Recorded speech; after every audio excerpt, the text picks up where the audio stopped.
So you have Notion and ClickUp, and you're paying for Dubsado and HoneyBook. You bought Asana 5 months ago and forgot to cancel it. You've got multiple free trials for email platforms, but you're only actively using one of them, and you're still sitting here thinking that you need another tool to finally get organized. I'm so sorry to tell you, but you do not have a systems problem. You have a tool hoarding problem. And I say that with so much love because I am literally the person that has to untangle this in my client's back end. And if you don't know me, I'm Molly. I'm an online business manager and I help solopreneurs get their entire back end from out of their head and into systems that actually work. Which means I spend a lot of time looking at other people's tool stacks, and oh my God, the things I have seen, it's bad. So today I'm going to walk through the exact tool audit process that I use with my clients, the same one that's helped people cut their subscriptions in half and actually use what they're paying for. By the end of this video, you'll know exactly what to keep, what to cancel, and what tools may be making your life harder. And I made you something to make this stupid easy. I have this free tool tracking spreadsheet that does exactly what I'm about to walk you through. It tracks every tool that you're paying for, flags the overlaps, and tallies up what you're actually spending per month and per year. The link's in the description, so go grab it now so you can follow. All right, on to the actual audit. So we're going to do 4 steps, and you can do this right now. Step number 1 is the subscription dump. Go into your bank statements or your credit card, wherever you're paying for your subscriptions for your business right now. Pull it up. I'm going to wait.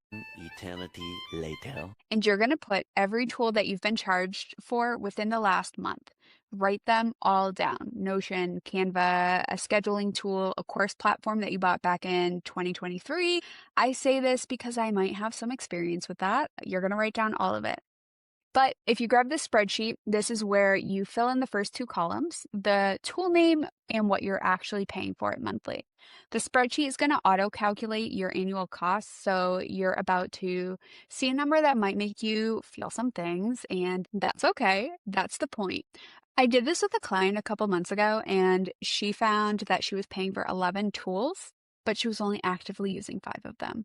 And that's why you want to do this. Come back here when you're ready for step 2. Step 2, categorize them. Every tool is going to fall into one of these buckets. We got email marketing, project management, scheduling, CRM, forms and intake, file storage, documentation, automation. The spreadsheet has a category column that with the dropdown that you're going to use for this, just pick the one that fits. And here's where it gets kind of interesting. So if you have more than one tool in any category, that's going to be your first red flag to see if maybe you can clean up some of those tools that are doing the same thing. Okay, and if you're like me, you might be thinking, well, why do we do this? Why do we collect tools like they're Beanie Babies in the 90s and they're also never going to go up in worth? If you're like me, you may be spiraling a little bit, feeling some shame that you've wasted this money. I'm here to give you permission to let that shit go. Once we know better, we do better. And this is actually a really common ADHD pattern. And once you understand why you're doing it, it helps you let go of it. So when something in your business is feeling broken or overwhelming, your brain is automatically looking for a fix. And the easiest dopamine hit that's going to make you feel like you're fixing it is a new tool, a new setup, a fresh start, clean dashboard. The possibilities are endless. And that's your brain chasing this novelty because the current system feels heavy or it feels like you can't make it work without this new thing. And that's not to say that this is a character flaw. It's just a coping mechanism. But the result is that you end up with 6 half setup tools instead of one that's fully built out. So when I'm talking about that you might have a tool hoarding problem, I'm not judging you. I've done it too. I'm just naming the pattern so that you can actually do something about it. And this is why that audit matters. You're not cutting costs, you're actually breaking that cycle. And now I want you to drop a number in the comments. How many tools are you currently paying for? Don't be shy. I've seen triple digits in some cases, so you're in good company. All right, step number 3. So the keep, kill, or consolidate decision. For each tool that ended up on your list, you're going to ask yourself 3 questions. The first question that you're going to ask yourself is, did I use this within the last 30 days? Not, am I going to use this in the next 30 days? Not, will I use this in some magical day when I get all of my shit together? But you want to ask yourself, did you actually open it and do something in it in the last 30 days? If no, that's likely a kill. You want to cancel it right away. That doesn't mean think about it and cancel it tomorrow. I want you to do it today. Second question that you're going to ask yourself, does this tool do something else that another tool on my list also does? This is where that spreadsheet does the work for you. So you're going to look in your category column. If two tools have the same category, I want you to pick one. I don't really care about which one you like better aesthetically unless it has an impact on you actually using the tool. Which one maybe has more of your data in it? Which one would take less time to rebuild? I want you to go with that one. The third question that you're going to ask yourself is this tool actually doing the job I need it to do, or am I just used to it?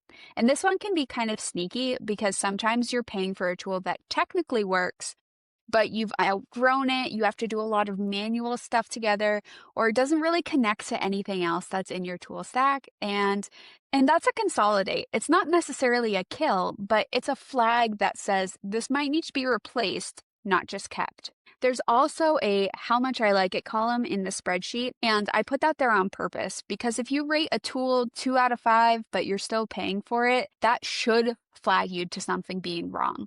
And the opposite is true too. If you really, really like a tool and you're only paying for it because you like the idea of it, that should flag that something's wrong too. So I had a client and she's a designer, super creative, incredible at what she does. And she came up to me and she was paying for ClickUp, Notion, and Trello all at the same time. 3 project management tools, and she was using them because she first started in Trello. She felt like she outgrew it. Then she moved to ClickUp, but then she was overwhelmed by ClickUp. And then she tried Notion. And then she was splitting tasks between all 3 of them because she had different stuff in each one. And it wasn't that she was disorganized, it's almost that she was over-organized in 3 different places. Her brain was doing triple the work to track the same number of projects. So I worked with her and we picked one. We ended up with Notion because it matched how her brain actually works. We migrated everything over. It even took less than an afternoon, and we canceled the other 2. She saved about $45 a month, and it's not life-changing money, but you know what was life-changing? Opening one app and managing her projects in one app instead of 3, and knowing that she had one source of truth in her business. All right, the fourth question that you're going to ask yourself, the connection check. This is the step that a lot of people skip, and honestly, it can be one of the most important ones. Look at whatever tools survived your audit and ask, are these things actually talking to each other? Because you can have the perfect, most put together, thoughtfully picked 3 tool stack, but if someone fills out your contact form on your website and you still manually have to copy their information into your CRM and then manually take that email address and manually send them a welcome email and then also create that project for them in Notion, you didn't really simplify anything. You're just using fewer tools for the same amount of manual work. And that doesn't mean that you need Zapier and a million automations tomorrow. What it means is when you're choosing which tool to keep, factor in whether it plays nice with other tools. A slightly less pretty tool that integrates with everything else will save you more time than the gorgeous ones that live on like an island by itself. And if you're realizing your tools don't talk to each other, that's actually a different backend problem. I have a whole video coming up on how to map your workflow so you can figure out which ones need to connect. So stay tuned for that one. All right. If you haven't grabbed the spreadsheet yet, now's the time. It's called Simplify Your Stack, and it's totally free. It tracks every tool, every cost, flags your overlaps, and gives you a place to make the keep, kill, or consolidate decisions that we just walked through. You won't have to worry or do this from memory. That's literally the whole point of this video. The link is in the description. And if you're looking at your audit and thinking, okay, I know what to cut, but I don't know what to build. I have a workshop called the Right Fit Tools Workshop. It walks you through choosing and setting up the exact tools for your brain based on how you're thinking of things so it works well within your business. The link for that is down in the description too. And if you made it this far, first of all, go cancel the tool and stop listening to me. Do it right now. I believe in you. And if you made it this far because you're a business owner who's tired of your back end being a mess, subscribe because this is literally all I talk about. Brain-friendly systems for people who have tried everything and are ready for the thing that actually works. Drop your tool count in the comments, and I'll see you in the next one.